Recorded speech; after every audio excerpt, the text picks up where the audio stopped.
Is it true that you're not seeing any slowdown whatsoever in the luxury element?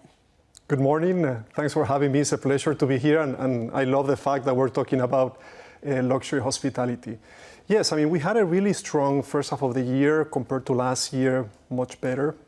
When I look into the booking trends for the second half of the year, even going on into 2025, they look very strong as well. You know, I think there's two things that are happening there. First and foremost is that the luxury guest or the luxury consumer continues to be very resilient. They continue to spend, you know, that desire for experiences, to explore, continues to be there.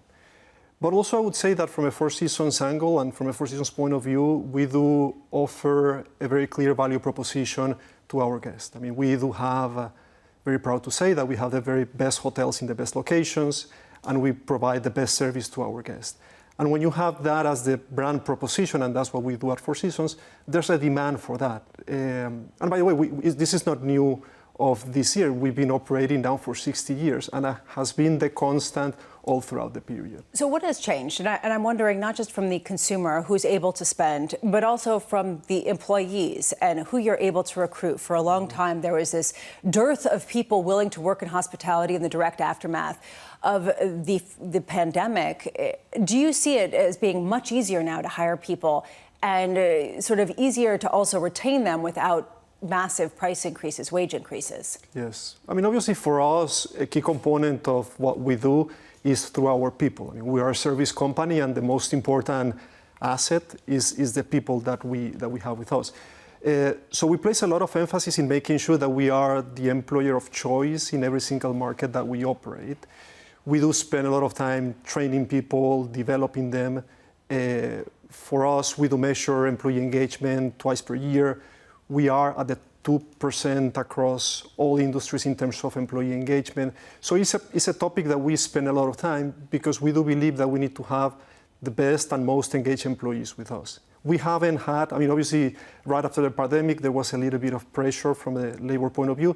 We don't see that anymore. But again, it's because of the efforts that we place in making sure that we are the employer of choice in the markets in where we operate. I want to know more about your customer, but specifically like the ultra luxury. Mm-hmm. And there I know you have a private jet service, something like $115,000 for a charter a day. Yeah. How much demand is there for that? Yes, you know, it's interesting. And just to give you the context of this is, obviously Four Seasons started as a hotel and a resorts company, and we are now the leading luxury hospitality company. And that's where our guests experience the brand. What we found over time is that because our second business is the branded residential, so guests, they stay with us, they experience the brand, and then they are willing to buy a residence with us. So that's sort of the journey that they start experiencing with Four Seasons. And then the third piece is what you just said, is the journeys, experience-based travel that we promote as a third line of business. So if you think about the whole analogy, guests, they stay with us, they live with us, and they travel with us. They develop such a comfort with the brand and with the brand promise and the brand proposition that they're willing to spend that amount of money in traveling for 20 days through 10 Four Seasons in Africa or in Europe and so forth. So for us, it's been more around creating this luxury ecosystem for Four Seasons that our guests are eager to travel. By the way, we have all the itineraries for this year sold out for the rest of the year. So it's a very successful product, but again, it taps into that desire to experience, to explore that we find in our guests. So you're saying we're too late for it then? Yeah, 2025, we're opening okay. Good to keep in mind. I mean, just talking about the different mix of your businesses, you're not the only one doing in this space, and it obviously is an exclusive space of those who can offer this. But you think of, you know, the Aman Resorts also trying to give also experiences to. What does competition look like right now? Mm-hmm. Well, competition, because of the attractiveness of the luxury space, there's a lot of competitors coming in. I think we have, as a Four Seasons, the advantage of the brand. I mean, we are the most, we continuously measure brand preference, brand awareness in terms of our brand, and we continue to be the #1 luxury hospitality brand. And I think that carries a lot of weight. But it's because at the end of the day, we're able to deliver that value proposition to our guests. I mean, when it's interesting because I do interact with a lot of our guests, and when I ask them what do they like about the Four Seasons, the first thing they tell me is that I know what to expect. And I've been able, as a guest, to explore remote destinations. So for example, I've been able to go to Bora Bora, but because there's a Four Seasons, I feel comfortable because I know what to expect. And to have that level of consistency and that brand power is very, very unique. So I think we're uniquely and very well positioned. Where do you see the demand right now in terms of the hot spots, top 5 people are traveling to? Yeah.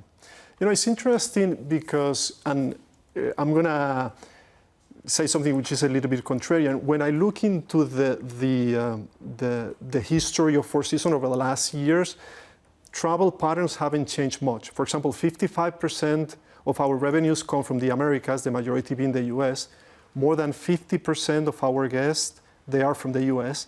And where do they travel? To the US. Right now, during the summertime, they travel to our South Florida collection, they go to Hawaii. Beyond the US, they go to Mexico and then Europe. The fact is that, and this has happened for many, many years, Americans are going to go to Europe probably once a year, every summer. I mean, that's, so, and we're seeing that again this summer, but it happened prior year. So, but again, America is representing 55% of revenues. For us, EMEA, Europe and the Middle East, represents 25% of the revenues. And there the dynamics are similar. Europeans, they mostly stay within Europe. They venture into the Middle East or Africa. And then we have APAC, which is 20% of our business. 3% is only China, and that's mainly regional travel. Do you still see the Chinese consumer spending as much in luxury hotels the same way the US consumer is? No, they have not come back. I mean, when I look into what was the spend prior to the pandemic, it's less.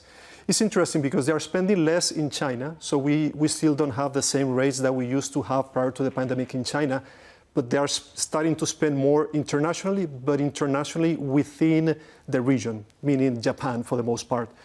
Because of visa issues and many other things, they still have not come back to Europe or the US, which is where we saw them prior to the pandemic. There's a real question here about how much, and Torsten Slok of Apollo called us out for us this morning. He said, all you people in media, and I'm paraphrasing, just keep using everyone as an anecdote to try to paint a macro picture. Your company has been around for 60 years. Yes. How independent of the macro cycle is it, right? I mean, because are we talking about something that is a complete microcosm unto itself of people who have disposable wealth and aren't going to travel no matter what, versus a company that does have some sort of sensitivity to what's going on in the underlying consumer sentiment? Yeah. I mean, I would be lying if I would say that we are immune to any macroeconomic geopolitical impacts, because we are. I mean, at the end of the day, that uncertainty impacts traveler sentiment, and people don't travel because of that. But obviously, we've been operating for 60 years, and we've gone through these cycles, and they go away. And at the end of the day, what we see is year over year that the market continues to grow. I mean, travel and tourism has been growing for many years now. That desire to experience, to explore continues to be there.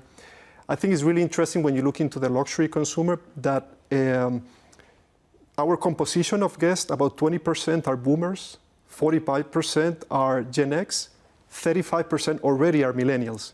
So that transfer of wealth is starting to happen, but we're not losing the boomers. So it means that the market is expanding. So always, year on year, there's going to be more demand, more growth. And at the end of the day as well, we as a hotel and resort company need to be at the forefront in terms of creating amazing experiences so we can satisfy the demand. So I don't think at the end of the day that the demand just comes by itself. We need to have, like we do, a very special product, a very special service proposition to our guests. So at the end of the day, they are eager to come to a Four Seasons. So you're doing great with the baby class. I hear that you're really, crushing it, particularly south of the U.S. Paid actor? No, it wasn't. But that's one, it's a tremendous learning experience because sometimes you spend so much money on marketing that doesn't provide any outcomes. But then these special, authentic moments are the ones that the consumers value the most. This was a complete viral moment, but it was completely authentic. We had nothing to do with it. In the end, we had more than 300 million views through various digital platforms on the Four Seasons baby. Obviously, we got a spike on on searches on Four Seasons Orlando. So it was very good. But again, it was very authentic, which ultimately is what people like.